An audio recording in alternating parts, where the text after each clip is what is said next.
जय श्री कृष्णा। मित्रों, भाइयों बहनों, भुजाइयों, सर्दियों का मौसम आ गया। दिल्ली में तो आ गया है। दिल्ली से आगे जो इलाका है वहाँ और भी सर्दी हो गई है। हम लोगों को तो जैसे उम्र का है तकाजा। खैर उम्र छोड़िए, हमसे जवान भी अब ठंडे पानी से नहाते हुए कुतराते हैं। कहाँ किसी को कहो कहीं चलना है इधर उधर, ना ना ना ना ना ना, ना कोई ना नहाने वाला बाहर गढ़गंगा या इधर उधर। जो बिल्कुल धार्मिक प्रवृत्ति के हैं, जिनको मजबूरी है जाना है, वो जाते हैं।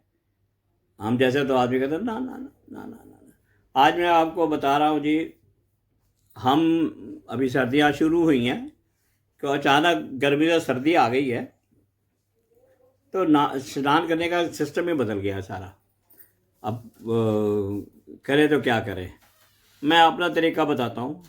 आप लोग क्या सिस्टम फॉलो करते हैं नहाने में? कई तरीके हैं नहाने के। ये भी लगे आप नहाए भी हो और आपने ठंडा पानी भी नहीं डाला। सही बात है। देखिए, मैं क्या करता हूँ। सबसे पहला तरीका तो है, मैं शावर में जाता हूँ। हमारा फुहारा है, फुहारे में चलाते हैं हम। थोड़ा सा फुहारा चल गया, थोड़ा सा हाथ गीला किया हल्का सा, और थोड़ा पाँव गीला कर लिया, बस। और 1.5 फीट पीछे हो गए बाथरूम में।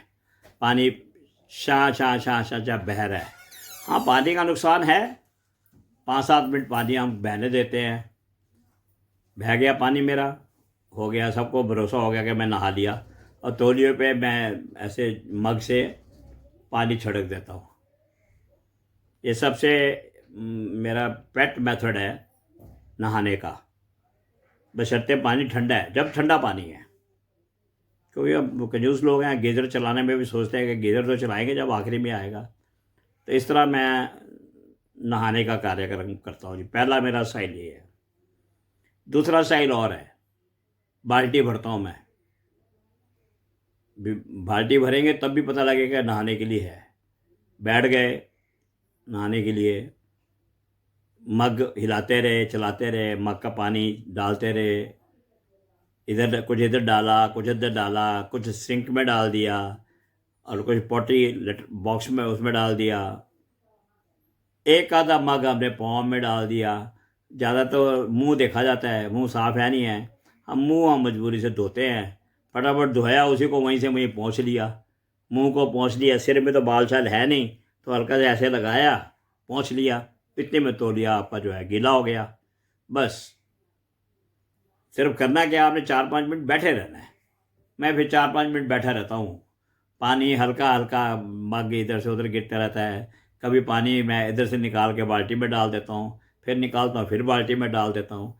बाहर वालों को ये पता लगता है कि मैं नहा रहा हूँ। ये नहाने का मेरा दूसरा तरीका है, बड़ा मज़ेदार तरीका है ये। आप सब अजमाओ। जिसको ठंडे पानी से नहाना या गर्म पानी से नहाना भी तकलीफ है, तो नहाने की इच्छा ही ना हो, उनके लिए। अब गर्म पानी की बात है, गर्म पानी भी करते हैं हम कभी। अब गीज़र में भी होता ही है। अब गीज़र में क्या होता है जी, वो जब हम नहाने शुरू करते हैं शावर में, कई बार उबला पानी आ जाता है, आपकी टुही पेट सब जल जाते हैं। तब भी नहाने का कोई मन नहीं करता। मालूम है यार, मैं गर्म पानी से नहाऊंगा, अभी 5 मिनट 2 मिनट बाद फिर बाहर तो निकलना है ना मैंने। बाहर तो हवा में ही आऊँगा ना, घर है हमारा, घर में तो हवा ही है। तो फिर वो क्या करेंगे, नाक भी बहता है, जुकाम भी लगता है। छोड़ यार, क्या। तब थोड़ा सा गर्म पानी का वेस्ट करते हैं। तो उसमें क्या, बाजू बाजू ऐसे धो लेते हैं गर्म पानी से। थोड़ी सी गर्दन धो ली, थोड़ा मुंह धो लिया ऐसे। बस एक मंगलवार का दिन होता है या कोई एक आधा दिन है जिस दिन हमको नहाना जरूरी है। जैसे इन दिनों नवरात्रे गुजरे, भाई नहीं, किसी ने कहा नहाना है भाई, आज कंजक करनी है, नहाना है। कब कंजक से पहले वाले दिन नवमी रखनी है तो नहाना है। जिस दिन नहाने की मजबूरी है उस दिन तो नहाना है भाई। उसमें कोई उसमें हम प्रभु को धोखा नहीं दे सकते। वो प्रभु को धोखा देने का मतलब खुद को धोखा देना। बाकी टाइम तो प्रभु बोलता है नहाओ या ना नहाओ, तुम शुद्ध ही शुद्ध हो, सब जैसे जैसे दिल हो वैसे करो। तो वो उसमें फिर अब क्या होता है, थोड़ा सा पानी हम बढ़ा देते हैं। बाल्टी में मिक्स कर करा देते हैं, जितना पानी होता है, गर्दन धो ली, ये धो लिया, ये धो लिया, ऐसे धो लिया, ऐसे धो लिया। लेकिन कोशिश करते हैं 4 5 6 मग्गों में अपना काम पूरा, बस इससे ज़्यादा पानी नहीं। ये है मेरा एक और स्टाइल है नहाने का। इसमें इसमें भी बहुत संतुष्टि होती है। नहा भी लिया, ऐसा नहीं है कि कोई नहाया नहीं है। अब समस्या आती है जिसे साबुन लगाना हो। पहले तो मैं साबुन लगाता ही नहीं, क्या यार, नेशनल वेस्टेज है साबुन लगाना, लेकिन लगाना भी पड़ता है, मिट्टी पड़ती है।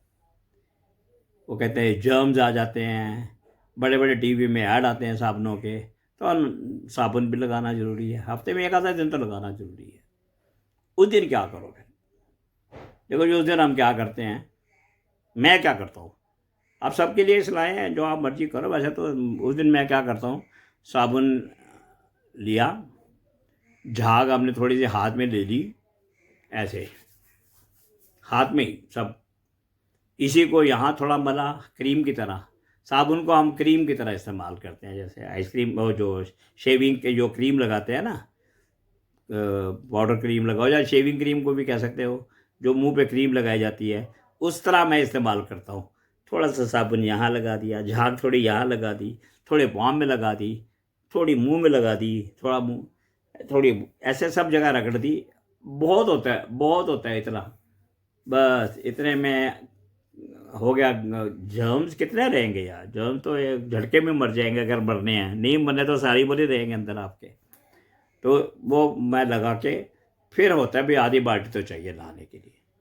उस दिन हम आधी पौनी बाल्टी से नहाते हैं। आखिर झाग तो हटानी है भाई, मैल तो हटानी है, थोड़ी बहुत तो मैल हटानी है। तन की मैल जाती है, मन की मैल तो पता फिर भी नहीं जाती। सारी समस्या तो ये है कि मन की मैल कैसे जाए, ना तो किसी साबुन से जाती है, ना किसी और से जाती है। तो ये तरीका एक और है। अब एक तरीका और भी रखा हुआ है हमने, बिल्कुल बिल्कुल शुद्ध तरीके से, वो है, हम क्या क्या करते हैं, गीज़र को चला दिया, पानी गर्म हो गया। अब उस दिन फिर हमने थोड़ी सी मेहनत करनी होती है, थोड़ा बहुत नहा लिया। नहाना होता है गर्म पानी से भी, नहा लिया, नहा लिया, पोंछ लिया अपने आप को अच्छी तरह, अंदर ही अंदर सब पोंछ पाँच के अच्छी तरह कपड़े पहन लिए। ठंड आई तो स्वेटर में अंदर से आते ले जाता हूँ, स्वेटर पहन लिया। अंदर से हम बिल्कुल टाइट होके बाहर आते हैं। ये एक आखिरी तरीका है जिसको देखो, ये जिसको नहाना ज़रूरी है, नहाना चाहिए, तो उसके लिए है। उस दिन अपना अंदर बाथरूम से ही एकदम टिच कपड़े पहन पून के हम बाहर आते हैं। सो ये नहाने के ये कुछ तरीके हैं, आप अपने आप में आजमाइए। बाकी मैं अपना ऑफिस जाता हूँ, कड़वी सच्चाई तो ये बताऊँगा मैं आपको, हमारे बगल में एक बहुत बड़ा झुग्गी कॉम्प्लेक्स है, वहाँ मैं देख रहा होता हूँ, जो बर्मे होते हैं, बर्मे का पानी, बर्मा नल जिसको बोलते हैं, हैंड पंप पे नीचे लोग नहा रहे होते हैं। वही सर्दी का समय, 8:30 पौने 9 बजे, ना कोई ठंड, ना कोई गर्मी, ना कुछ और तकलीफ़, सारी ज़िंदगी उनकी ऐसे चलती है। एक घर में मेरा स्टाफ रहता है, वहाँ 20 लोग रहते हैं उस घर में, किसी के घर कोई गीज़र नहीं है, चौथी टंकी चौथे माले से पानी आता है उनके घर। तो मैंने उसे पूछा कैसे करते हो, वो कहता है जी मैं तो थोड़ा पानी गैस पे गर्म कर लेता हूँ, बाकी जो ऊपर रहते हैं सब, किसी कोई क्योंकि नौकरी के लिए मजदूरी के लिए आए हैं, तो कोई नहीं है, सब ठंडे पानी से नहाते हैं और खूब जी भर के नहाते हैं। वो नहाते भी तब हैं जब फ्रेश कॉरपोरेशन का पानी आ रहा होता है। वो उसने एक चोट का बताया जी, कॉरपोरेशन का पानी जब आ रहा होता है ना जी, जब, या बोरिंग का, कॉरपोरेशन का नहीं, बोरिंग का पानी जब आ रहा होता है ना, तो पानी कोसा होता है। तो बोरिंग उनके घर में शायद लगी हुई है, तो वो कहते हैं बस वो बोरिंग चलाते हैं और नहाते हैं, खूब मज़े से लेके नहाते हैं, ठंडी हवा की ऐसी की तैसी, उनको कोई फ़र्क नहीं पड़ता सर्दी गर्मी। शरीर है उनका, वो शरीर इस जीवन में आई इस काम करने के लिए है, हमारी जीवन रेखा जिसे बोलते हैं, जो चीज़ हम नहीं कर सकते वो सब कुछ करते हैं हमारे लिए। सो सर्दियों में नहाने के नफ़ा नुकसान और ज़िंदगी के तजुर्बे आप भी सब ये देखते होंगे। गर्म जगह में जाइए, वहाँ तो नहाने का आनंद है, वहाँ तो इस समय सब कहते हैं नहाओ नहाओ नहाओ। ये नॉर्थ का है, ये नॉर्थ की कहानी है। सो ये नहाने पे आपको मेरा एक छोटा सा कथा सुनिए, कहानी सुनिए, या कैसे मैं नहाता हूँ, आनंद लीजिए। जय श्री कृष्ण।